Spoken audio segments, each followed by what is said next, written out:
Hello, my name's Nathan, my wife Josephine, we're the Shepherds, and we're building a Redford.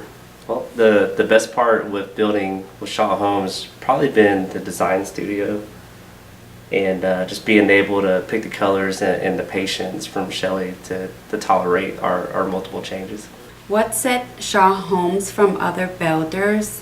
I will say they're unique, and I like their custom way of building and attention to details. What do you say?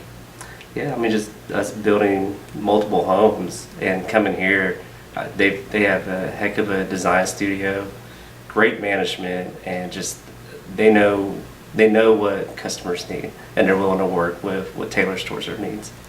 So if I had any advice for anyone that's looking to find a home or build a home with Shaw Homes, the first thing I would tell you is go on a tour, because the tour allows you to see many of the model homes that they have in their inventory, as well as you get to meet a lot of great people there. Like us, we met Nigel, and normally you walk through those doors and you think, instant salesman, they're going to sell me a home.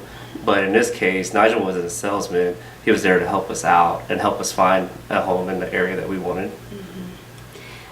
It was more like family oriented. It was like really nice. The tour was great, and I won't think about it twice.